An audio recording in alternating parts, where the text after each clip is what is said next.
혹시 지방흡입 수술을 받았지만 거울을 보면서 아쉬움을 느끼고 계신가요? 실제로 제가 진료실에서 만나는 많은 분들이 이러한 고민을 가지고 계시는 분들이 생각보다 많으시더라고요. 첫 수술 후에도 울퉁불퉁한 바디라인이나 여전히 남아있는 복부 지방 때문에 스트레스를 받으시는 분들이 많습니다. 오늘은 이러한 고민을 해결할 수 있는 지방흡입 재수술에 대해서 낱낱이 공개해 드리겠습니다. 체인지 클리닉 장규열 대표 원장입니다. 제가 오랫동안 지방흡입을 해오면서 만난 환자분들의 이야기를 들어보면 재수술을 필요로 하는 경우는 크게 세 가지 유형으로 나뉘는 것 같아요. 첫 번째 유형은 거울을 보면 울퉁불퉁한 계란판처럼 보이는 경우입니다. 이는 이전 수술에서 지방이 고르지 않게 제거되어서 발생하는 현상으로 특히 허리나 복부 주위에서 많이 발생됩니다. 옷을 입었을 때 울퉁불퉁한 라인이 드러나면서 날씬해졌음에도 불구하고 오히려 더 신경 쓰이는 경우가 많습니다. 이런 불규칙한 표면 때문에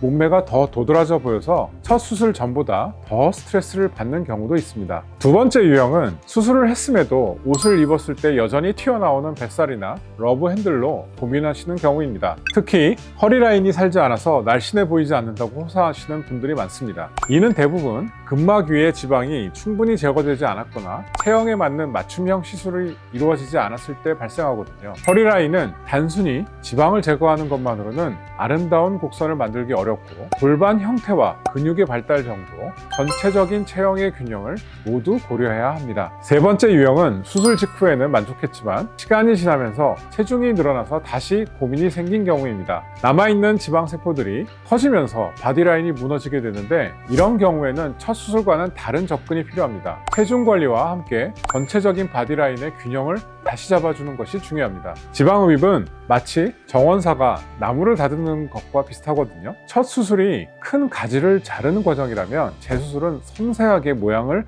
다듬는 과정이라고 할 수 있어요. 오히려 더 세밀하고 아름다운 결과를 만들어낼 수 있는 기회입니다. 저희 병원에서는 재수술을 통해서 첫 수술보다 더 나은 결과를 얻으신 분들이 많습니다. 비결은 인체 구조를 정확하게 이해하고 접근하는 데 있습니다. 우리 몸은 여러 층으로 나누어져 있으면서 재수술은 이러한 층들을 이해하고 각 층에 남아있는 지방을 효과적으로 제거하는 것이 핵심이라고 말씀드리고 싶어요. 원장님, 많은 분들이 재수술은 좀 효과가 떨어진다 이런 이야기들도 하시고 걱정하시는데 실제로도 어떨지 궁금하거든요. 걱정하시는 마음 잘 알겠습니다만 결론부터 말씀드리면 전혀 그렇지 않습니다. 오히려 더 좋은 결과를 기대할 수 있습니다. 재수술은 세밀하고 또 정교한 작업이 가능하기 때문입니다. 지방흡입 재수술에서 가장 중요한 것은 맞춤형 접근입니다. 이전 수술로 변화된 조직 상태를 파악하면서 진행해야 합니다. 지방 제거의 깊이와 양을 정교하게 조절해서 보다 자연스럽고 균형 잡힌 결과를 만들어낼 수 있습니다. 앞서서 말씀드렸듯이 재수술에서 가장 고려해야 할 부분은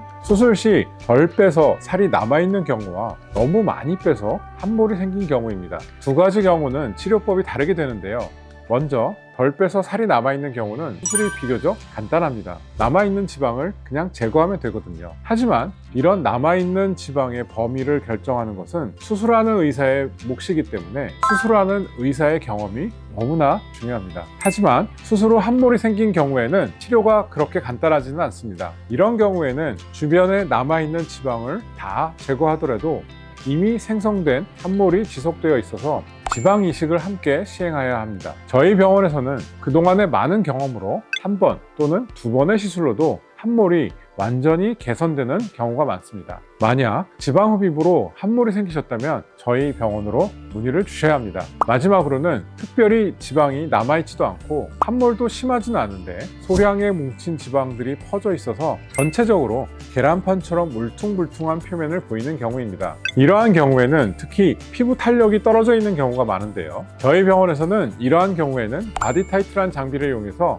뭉쳐있는 지방을 녹여서 매끄럽게 만들어주고 피부 탄력까지 개선시켜서 환자분들의 상태를 호전시켜드리고 있습니다. 또한 재수술을 고민하시는 분들 중에는 이전의 흉터나 회복 과정에 대해 걱정하시는 분들이 많습니다. 전에 타 병원에서 수술을 받으신 분들은 수술 흉터가 너무 커서 이런 흉터가 다시 생기면 어떻게 하나 걱정을 많이 하시는데요. 걱정하지 않으셔도 됩니다. 저희 병원에서는 최소 절개로 최대 효과를 낼 수 있는 특수 기구들을 사용해서 다른 병원보다 흉터 자체가 매우 적고 또 매뉴얼 지방흡입을 사용하여 흉터와 회복이 매우 빠릅니다. 또한 주기적인 흉터 레이저를 해드리고 있어서 흉터로 인한 스트레스가 많지 않습니다. 회복의 경우에도 예전에 수술하셨을 때 수술 후 거의 움직이지 못했다, 아니면 아파서 일주일 동안 누워만 있었다고 말씀하시면서 수술 후에 통증에 대해서 걱정하시는 분들이 많으신데요. 이런 분들이 이구동성으로 하시는 말씀이 저희 병원에서 수술 후에는 이전 수술보다 거의 아프지 않았다고 이야기하십니다. 이제 재수술 전에 꼭 체크해야 할 중요한 점들을 알려드릴게요. 지방흡입 재수술을 고려하실 때는 먼저 이전 수술 후에 충분한